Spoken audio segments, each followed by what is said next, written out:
Hello friends and welcome back to strike right. इस video में हम पढ़ने वाले हैं रेस्ट पैरामीटर्स के बारे में। यस, लास्ट वीडियो में हमने बात करी थी फंक्शन एक्सप्रेशन, ग्रुपिंग ऑपरेटर और होइस्टिंग के बारे में, और अभी तक हम फंक्शंस के बेसिक्स के बारे में काफ़ी अच्छे से जान चुके हैं और हमने एरो फंक्शन और एनोनिमस फंक्शन के बारे में पढ़ लिया है। इस वीडियो में बात करने वाले हैं रेस्ट पैरामीटर्स के बारे में, और रेस्ट पैरामीटर्स एक बार खत्म हो जाएगा then we will get into the advance concepts around functions. Yes, call back हो गया, क्लोजर्स हो गया, और भी काफ़ी सारी ट्रिकी चीज़ें जो फंक्शन कर सकते हैं जावास्क्रिप्ट के अंदर, उन सब के बारे में बात करेंगे and then we will move on to objects. तो अब चीज़ें थोड़ी सी ट्रिकी होने वाली है, तो थोड़ा सा ध्यान देके सारी वीडियो को देखना है और कुछ प्रैक्टिस भी साथ साथ करनी है। ऑलराइट, तो चलिए इस वीडियो को शुरू करते हैं।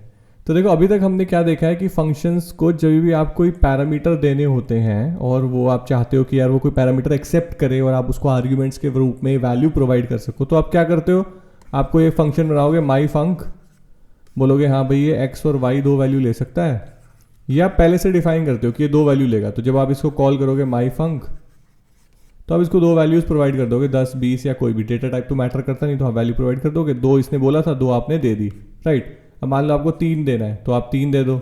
अब अगर आपको कोई एक फंक्शन बनाना है जिसमें यू आर नॉट श्योर कि यार कितने पैरामीटर्स या कितनी वैल्यूज मैं इसको देना चाहूंगा जब मैं इस फंक्शन को कॉल करूंगा। फॉर एग्जांपल, मैं एक फंक्शन बनाना चाहता हूं जिसमें कि स्टूडेंट की परसेंटेज निकाल दें, स्टूडेंट परसेंटेज। अब इसमें क्या हो सकता है कि क्या पता कुछ स्टूडेंट्स जो हो उन्होंने 5 सब्जेक्ट ऑप्ट कर रखे हो तो 5 सब्जेक्ट्स के नंबर देंगे, कुछ स्टूडेंट्स ने कोई ऑप्शनल सब्जेक्ट उठा रखा है तो वो 6 सब्जेक्ट के नंबर देंगे। तो मैं इसको किस तरीके से हैंडल करूंगा, ये तो बड़ी यूनिक सिचुएशन होगी। मेरे को यहाँ पे डिफाइन करना है कि कितने पैरामीटर से लेगा ताकि उतनी वैल्यूज मैं प्रोवाइड कर सकूं। बट अगर मैं श्योर ही नहीं हूं कि कितनी वैल्यूज मुझे देनी पड़ेंगी, क्या पता किसी केस में 7 वैल्यूज देनी पड़े या किसी के केस में 4 वैल्यूज देनी पड़े, तो हम इसको कैसे हैंडल करेंगे। तो उसका सोल्यूशन है रेस्ट पैरामीटर्स। तो जो रेस्ट पैरामीटर्स होते हैं ना, it is a feature which allows कि कोई भी एक फंक्शन जो है ना वो कितने भी पैरामीटर्स या कितनी भी आर्ग्यूमेंट वैल्यू एक्सेप्ट कर सकता है जब आप इसको कॉल करोगे, और वो सारी इसको प्रोवाइड कर दी जाएंगे एक एरे के फॉर्म में। तो इस तरीके से अगर आपको पता नहीं है फंक्शन बनाते हुए कि जब मैं इसको कॉल करूंगा तो क्या पता मुझे 4 वैल्यू देनी पड़े, 5 वैल्यू देनी पड़े, आपको यू आर नॉट श्योर, आप वेरिएबल नंबर चाहते हो कि यार मैं कितनी वैल्यू दे दूं, ये इसको संभाल ले। तो इस तरह के फंक्शन की डिक्लेरेशन में हम उसको रेस्ट पैरामीटर के साथ डिक्लेयर कर सकते हैं। तो चलिए एक एग्जांपल देखते हैं। होता क्या है, कुछ नहीं है, बेसिक आपको 3 डॉट ऑपरेटर का इस्तेमाल करना है जो कि हमारा रेस्ट पैरामीटर बना देगा। तो जो 3 डॉट ऑपरेटर है ये तरह से प्रीफिक्स की तरह एक्ट करते हैं। इसके आगे आप कोई भी एक वेरिएबल का नाम दे दो, लाइक माई आर्ग्स, कि भाई इसके अंदर मेरे सारे आर्ग्यूमेंट्स आएंगे और ये एक एरे की तरह ट्रीट होगा जावास्क्रिप्ट के फंक्शन के अंदर। आप इसको एक्सेस जब करेंगे जैसे कि आप बाकी सारे पैरामीटर्स को करते हैं, तो ये एक एरे की तरह जाएगा जिसके अंदर वो सारी वैल्यू स्टोर होंगी जो कि दी गई है उस फंक्शन को कॉल करते वक्त। अब वो 4 हो, 5 हो, 6 हो, कितनी वैल्यूज हो, वो सारी एरे के अंदर आपको मिल जाएंगी। तो चलिए एक एग्जाम्पल देखते हैं, यही स्टूडेंट की परसेंटेज निकालने वाला।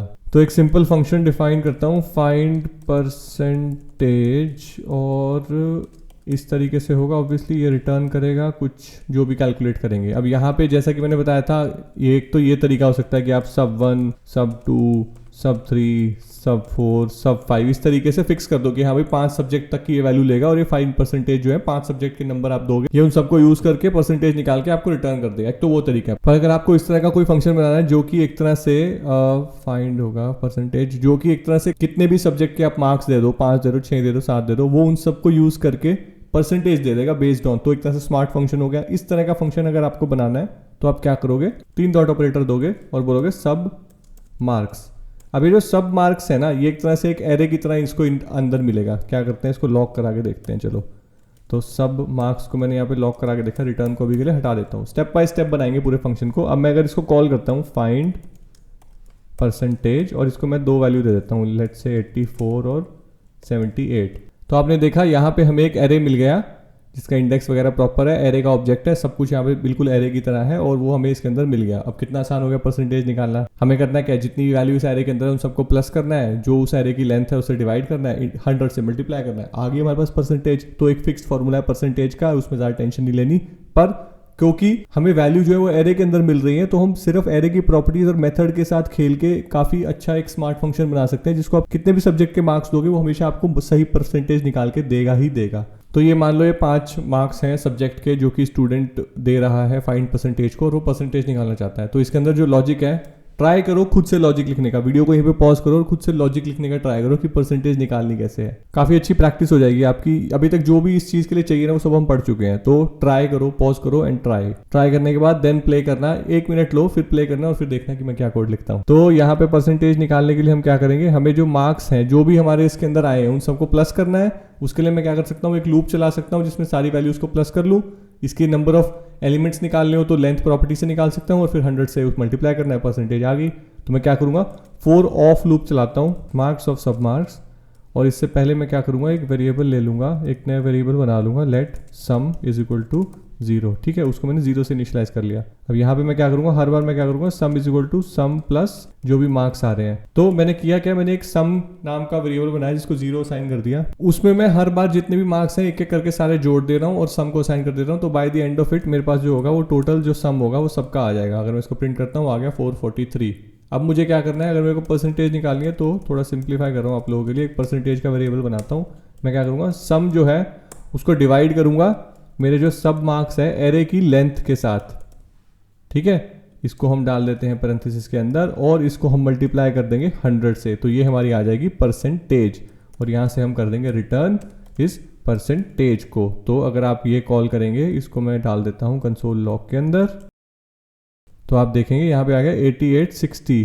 ओके, तो हमें ये इंटू 100 करने की जरूरत नहीं है क्योंकि हम अगर टोटल मार्क्स से हम इसको डिवाइड करते हैं, 500 से डिवाइड, मतलब इस केस में 500 से डिवाइड करना है, तो सब मार्क्स डॉट लेंथ इंटू 100 करना है, वो बात वही होगी। तो आपको मल्टीप्लाई 100 करने की जरूरत नहीं है, 88.6 आपकी परसेंटेज आ गई। अगर आप चाहें कि जो परसेंटेज है उसको आप सिर्फ 2 डेसिमल पॉइंट के बाद सिर्फ 2 नंबर और दिखाएं, तो आप यहाँ पे 2 फिक्स्ड का इस्तेमाल कर सकते हैं और यहाँ पे 2 दिखा सकते हैं। तो ये हमेशा जो है डेसिमल पॉइंट के बाद 2 डिजिट्स ही दिखाएगा। ये क्या था, ये एक नंबर का फंक्शन मेथड है जो हमने पढ़ा था, जो हमने नंबर्स के बारे में पढ़ा था। वो वीडियो भी हमने पोस्ट की है, चेक करना। पुरानी सारी वीडियोस देखते हुए आया तो मजा आएगा, सब कुछ अच्छे से समझ पाओगे। तो ये एक तरह से रेस्ट पैरामीटर का यूज केस है कि आप कितने भी वेरिएबल नंबर ऑफ पैरामीटर्स एक फंक्शन को एक्सेप्ट करा सकते हो। मान लो यहाँ पे मेरे को एक और नंबर डाल दिया, 90 डाल दिए, तो क्या होगा, परसेंटेज नहीं आ गई 88.83। मान लो एक और वैल्यू डाल दी कि यहाँ पे किसी सब्जेक्ट में मेरे 68 आए हैं, तो भी परसेंटेज होगी 85.86। कुछ भी आप वेरिएबल नंबर ऑफ वैल्यूज डालते रहो, अगर आपका कोड का लॉजिक सही है तो वो उस हिसाब से फंक्शन आपका ऑपरेट करता रहेगा।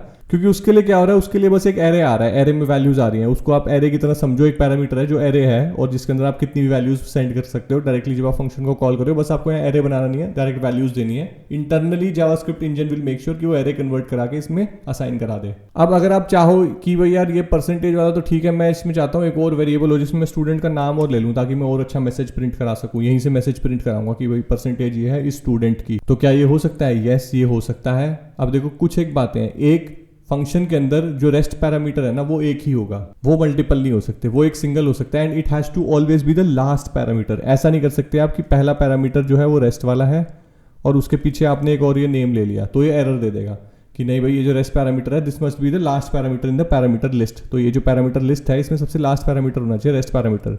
तो नेम पहले आएगा और उसके बाद जो लास्ट वाला होगा वो रेस्ट पैरामीटर होगा। इस तरीके से ये काम करेगा, ठीक है। पर हाँ, आप और वेरिएबल ले सकते हो, 2 ले लो, 3 ले लो, कितने भी ले लो, लास्ट वाला जो होगा वो रेस्ट पैरामीटर होगा। तो इसमें क्या करते हैं, यहाँ थोड़ा मैसेज चेंज करते हैं, कंसोल लॉग कराते हैं और बैकटिक्स टेम्पलेट लिटरल स्टाइल का यूज करके लिखेंगे $names percentage is $percentage। Okay, तो यहाँ पे अगर मैं नाम दे दूं मान लो अभिषेक, तो क्या आएगा, अभिषेक परसेंटेज इज 85.86। इसको कंसोल लॉग से हटाना पड़ेगा तो ये लास्ट का अनडिफाइंड चला जाएगा।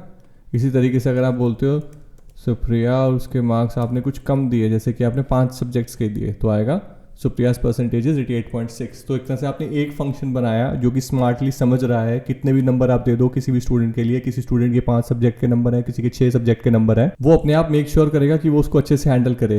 Yes, this can be done using rest parameters. तो ये बड़ा ही इंटरेस्टिंग कॉन्सेप्ट है जो कि आप यूज कर सकते हो अगर आपको कोई इस तरह का फंक्शन बनाना है तो। और क्योंकि ये जो रेस्ट पैरामीटर है ये फंक्शन के अंदर एक बिल्कुल एरे के फॉर्मेट में ही आ रहा है, वो हमने कंसोल लॉग करा के देखा था, तो एरे के जो भी मेथड्स हैं और प्रॉपर्टीज है वो सब इस पे अच्छे से काम करेंगे। तो ये था रेस्ट पैरामीटर्स के बारे में। आई होप आपको अच्छे से सब समझ में आया हो। कोई भी कंफ्यूजन हो regarding rest parameters in functions, please comment करके पूछो। इस वीडियो को यहीं पे खत्म करते हैं। Thank you so much for watching the video. अगर चैनल को सब्सक्राइब नहीं किया है तो प्लीज चैनल को सब्सक्राइब करो। इस वीडियो को लाइक करना अगर पसंद आई हो तो, और बेल आइकन को प्रेस करना और थोड़ा अपने दोस्तों के साथ भी शेयर करो। Thank you so much for watching the video. See you in the next one.